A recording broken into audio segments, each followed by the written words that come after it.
के डिमांड पे मैं जो चैप्टर 6 है उसके कुछ इंपॉर्टेंट क्वेश्चंस आपको बता रही हूँ। वैसे मैंने क्वेश्चंस आज कम ही लिए हैं क्योंकि इन क्वेश्चंस को आपको एक्सप्लेन भी करना है मुझे। इसके बाद में बचे हुए चैप्टर के अपन और क्वेश्चंस कर लेंगे ताकि इस जो चैप्टर है इसको मैं 2-3-4 पार्ट के अंदर तुम्हें समझा देती हूँ। देखो, इस बार एग्ज़ाम में ये चैप्टर कितने मार्क्स का आएगा? 6 मार्क्स का आएगा, तुम्हें पता है।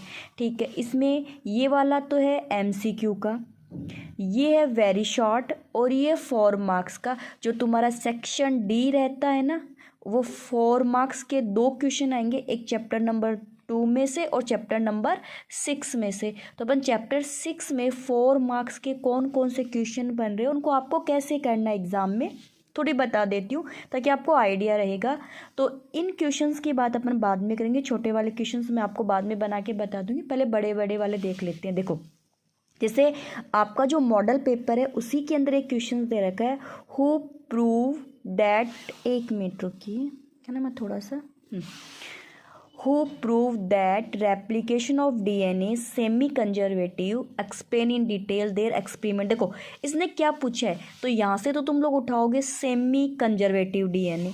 अब तुम्हें याद होगा जब DNA की कॉपी बनती है तो एक स्टैंड न्यू स्टैंड बनता है ना, मतलब पेरेंटल स्टैंड बनता है, और एक स्टैंड कौन सा बनता है? डॉटर स्टैंड बनता है। मतलब एक पुराना रह जाता है, एक नया स्टैंड रह जाता है, तभी तो हम अपन उस DNA को क्या बोलते हैं? Semi conservative DNA। तो पहले तो इसकी तुम्हें क्या लिखनी है, क्या पूछा है? Who prove. तो सेमी कंजर्वेटिव DNA क्या होता है?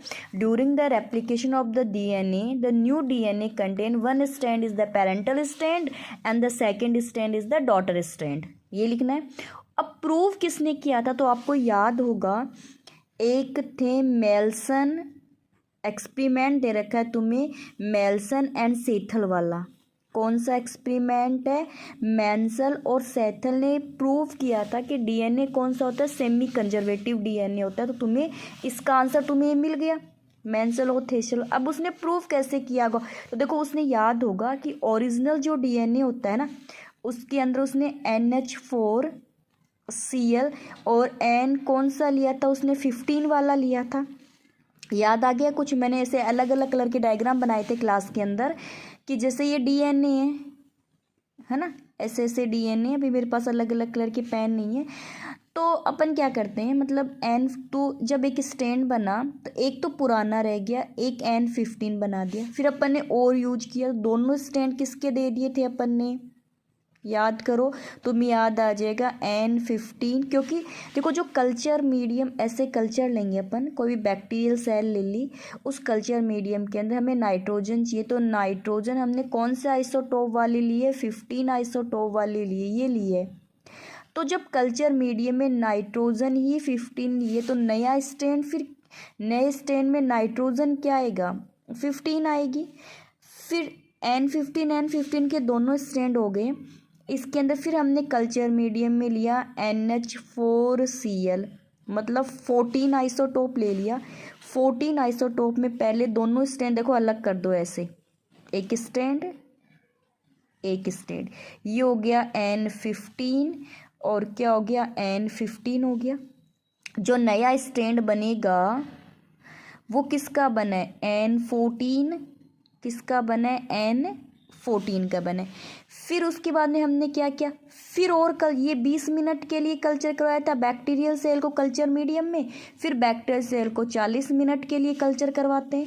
तो दोनों स्टैंड अलग कर दो, ऊपर वाले दोनों स्टैंड मतलब किसके हैं? N15। अभी मेरे पास अलग कलर नहीं है, N14 ऐसे ही है ना, N14 और N15। अब देखो, जो नए स्टैंड में तुमने क्या लिया है? NH4Cl, मतलब 14 लिए है ना, 14 लिया है आइसोटोप, तो ये 14 है ना, 14 ऐसे ऐसे बनेंगे ना, 14।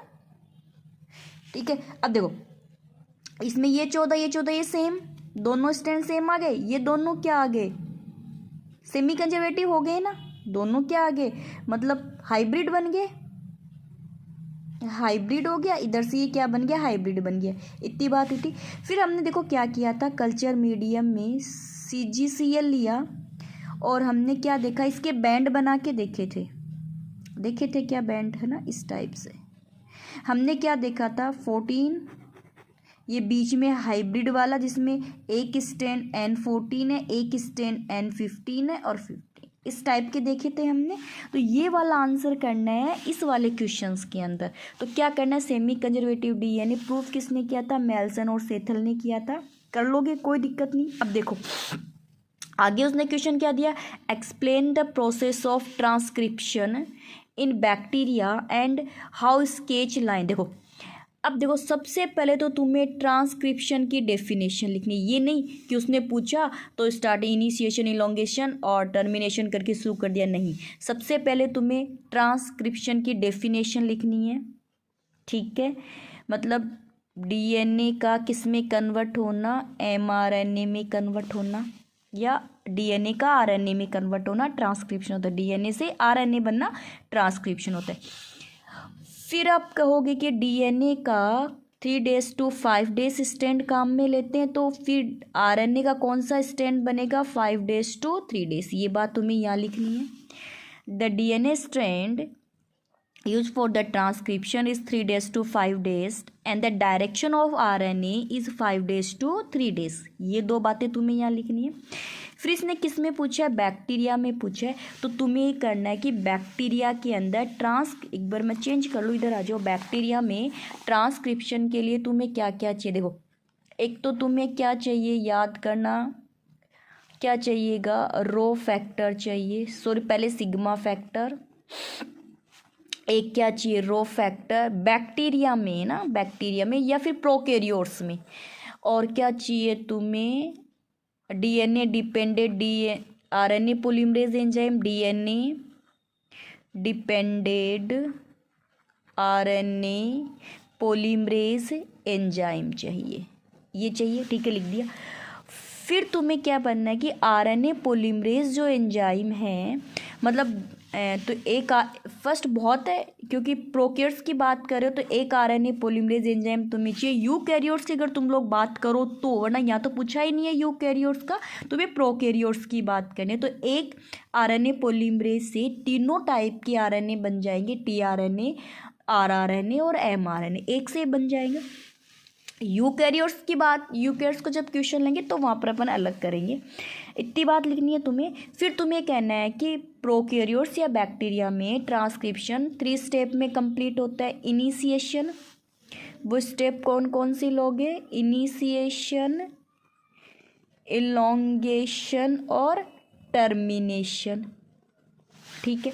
अब देखो तुम लोग इनिशिएशन में क्या कहोगे, तुम लोग ये कहोगे जैसे ये आरएनए सॉरी डीएनए है और तुम्हें पता है डीएनए का कौन सा स्टैंड काम में आता है, तो मैं इसको थोड़ा डार्क कर दूँ 3 days to 5 days वाले को, है ना।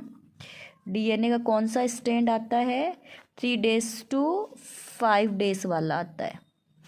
देखो फर्स्ट ऑफ ऑल क्या होगा, जो 3 days वाला जो है, जहाँ पे कौन सी, वो तीनों साइटें नहीं लिखनी तुम्हें यहाँ पे, वो तीनों साइटें तुम्हें यहाँ नहीं लिखनी, वो 3 साइटें भी है ना, प्रमोटर साइड, स्ट्रक्चरल साइड, वो साइड तुम्हें नहीं लिखनी, तुम्हें सीधे सीधे ही करना क्योंकि उसने साइड तो पूछी नहीं है ना। तो तुम्हें क्या करना है, सबसे पहले का जो प्रमोटर साइट है, जो इनिशिएशन में जो प्रमोटर साइड है, वहाँ पे जो सिग्मा फैक्टर की हेल्प से आरएनए पॉलीमरेज एंजाइम बाइंड हो जाता है। The RNA polymerase enzyme bonded with the help of the sigma factor with the promoter site, ठीक है। समझ में आ गया पहला। इसको आप क्या बोलोगे, initiation to start the transcription, कि जो सिग्मा फैक्टर है वो आरएनए पॉलीमरेज को लेकर के प्रमोटर साइट पे जाता है, क्योंकि आरएनए पॉलीमरेज ट्रांसक्रिप्शन शुरू करने के लिए चाहिए आरएनए पॉलीमरेज ही, लेकिन उसको पता नहीं है, ये जो स्टार्टिंग करने वाले इनको पता नहीं होता कि प्रमोटर साइट कौन सी है, तो इसकी आइडेंटिटी कौन करता है, सिग्मा कर देता है। फिर यहाँ से अपन कहेंगे ट्रांसक्रिप्शन शुरू हो गया, है ना, ऐसे ऐसे चला, ऐसे ऐसे ऐसे ऐसे ट्रांसक्रिप्शन कैसे हो रहा है वो तुम्हें पता है। अगर डीएनए का ए है तो आरएनए का यू लग रहा है, अगर जी है तो क्या लग रहा है, नए स्टैंड में सी बनता जा रहा है। फिर अपन कहेंगे इलोंगेशन हो रहा है, मतलब जो न्यूक्लियोटाइड की जो सीरीज़ है, जो न्यूक्लियोटाइड की सीरीज़ है वो क्या होती जा रही है, बढ़ती जा रही है, इलोंगेटेड होती जा रही है। मतलब नए नए न्यूक्लियोटाइड जुड़ते जा रहे हैं। न्यूक्लियोटाइड पता है ना, इस नहीं पता तो मैंने आगे क्वेश्चन बनाया न्यूक्लियोटाइड का। आप इसे क्या बोलोगे, मतलब कोई भी नाइट्रोजन बेस जुड़ रहा है, इधर से क्या जुड़ रहा है, पेंटोस, तो न्यूक्लियोटाइड जुड़ता जा रहा है इलोंगेशन में। The long series of the nucleotide to form a RNA strand. अब जैसे यहाँ पे क्या आ गए, स्टॉप कोडॉन आ गए, है ना। जैसे यहाँ पे क्या है, मतलब टर्मिनेशन साइड है, स्टॉप कोडॉन नहीं, टर्मिनेशन साइड जैसे ही आती है, टर्मिनेशन साइड आते ही ट्रांसक्रिप्शन बंद हो जाता है। तो टर्मिनेटर हो गया, टर्मिनेशन साइट आ गई, ट्रांसक्रिप्शन बंद हो गया। अब क्या हुआ कि जो रो फैक्टर आता है, क्या आता है, रो फैक्टर आता है, और वो RNA पॉलीमरेज को लेकर के अलग हो जाता है और नया DNA का क्या बन जाता, RNA का नया क्या बन जाता है, स्ट्रैंड बन जाता है। ये बात पढ़ रखी है ना, मतलब मैं केवल रिवाइज करवा रही हूँ, तुम्हें पूरी डिटेल नहीं दे रही कि तुम्हें पहले का पढ़ा हुआ है, तो थोड़ा सा बताते तुम्हें पूरी बात समझ में आ जाएगी। देखो इस वाले क्वेश्चन का आंसर क्या, एक्सप्लेन द, तो ट्रांसक्रिप्शन की डेफिनेशन पहला। दूसरा फिर अपन कहेंगे requirement material for the transcription in bacteria, तो क्या क्या चाहिए, सिग्मा फैक्टर, रो फैक्टर और RNA पॉलीमरेज एंजाइम चाहिए। ये बातें लिखनी हमने।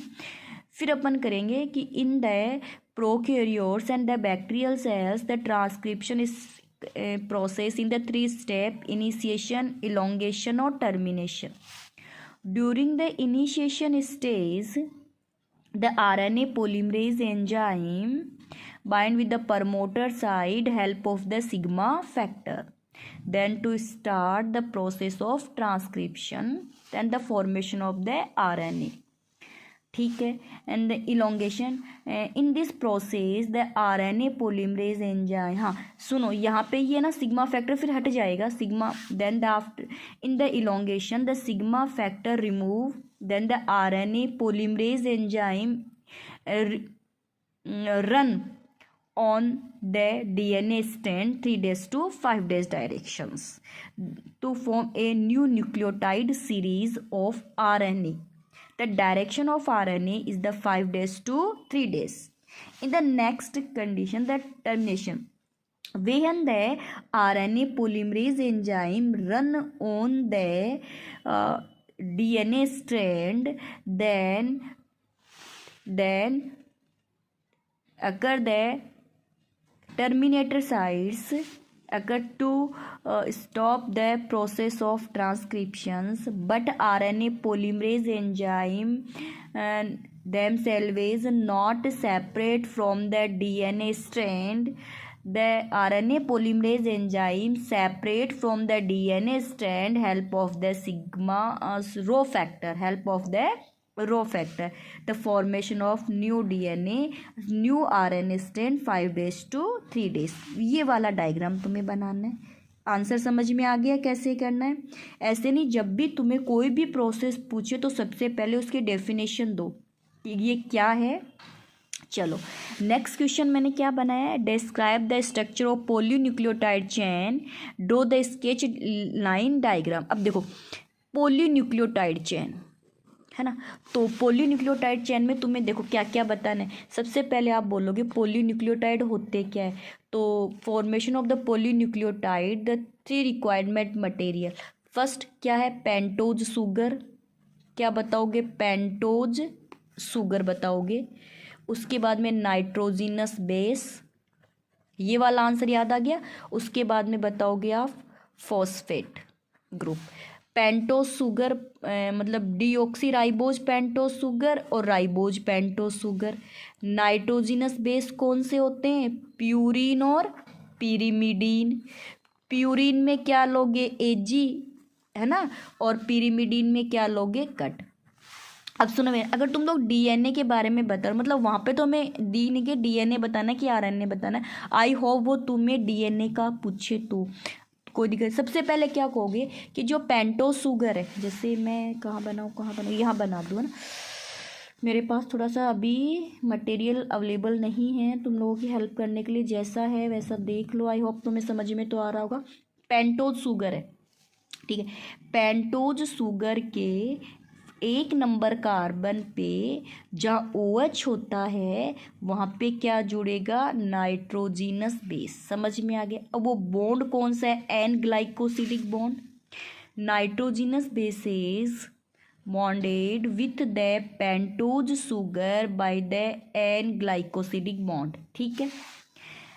फिर अपन कहेंगे कि पेंटोज शुगर के 3 नंबर कार्बन या फिर 5 नंबर कार्बन पे जहाँ फ्री OH होता है वहाँ पे कौन जुड़ता है, फॉस्फेट जुड़ता है। ऐसे फॉस्फेट याद आ जाएगा तुम्हें, ऐसे बनाते ही मुझे पता है।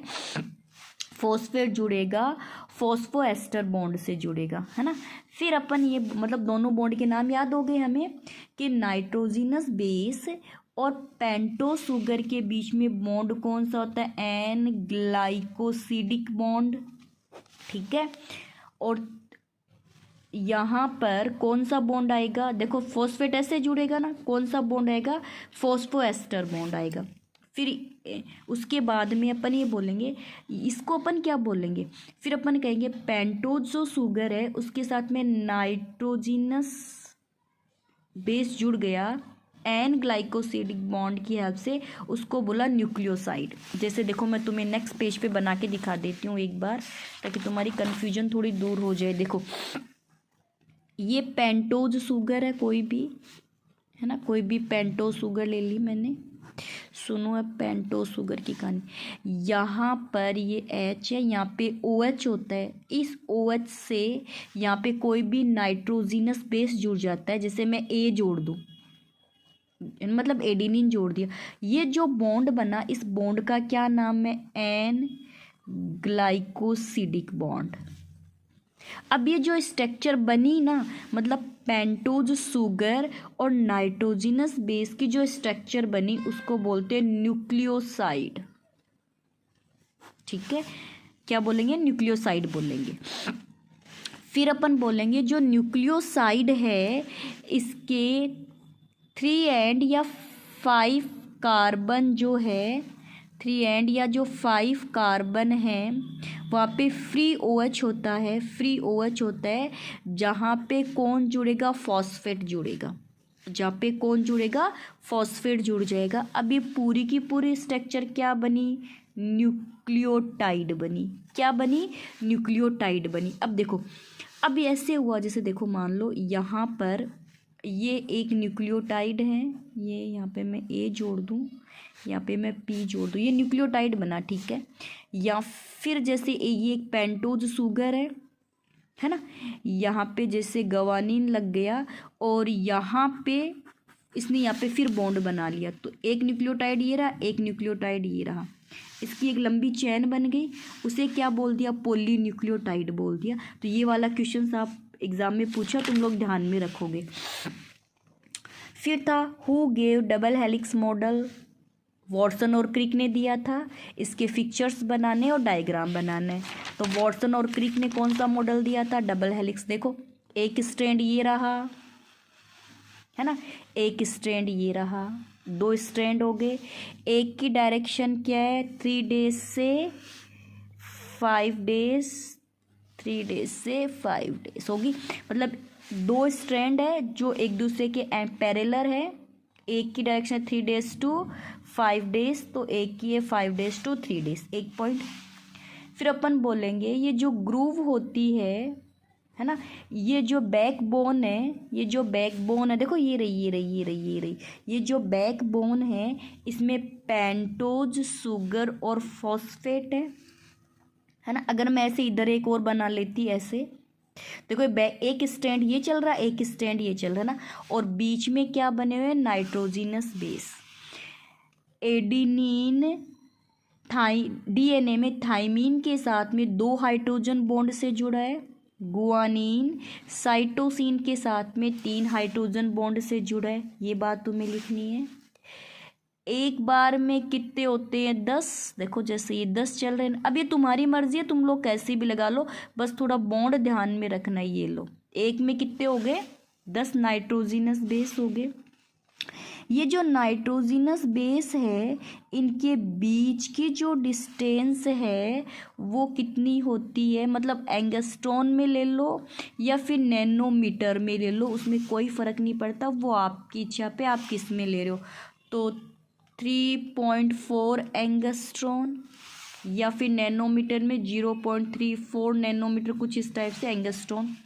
एक हेलिक्स की देखो हेलिक्स कैसे बना, 34 एंगस्ट्रॉन। ये हेलिक्स नैनोमीटर में लोगे तो 3.4 नैनोमीटर आ जाएगा, तो वो कोई दिक्कत नहीं, नैनोमीटर में ले लो भले।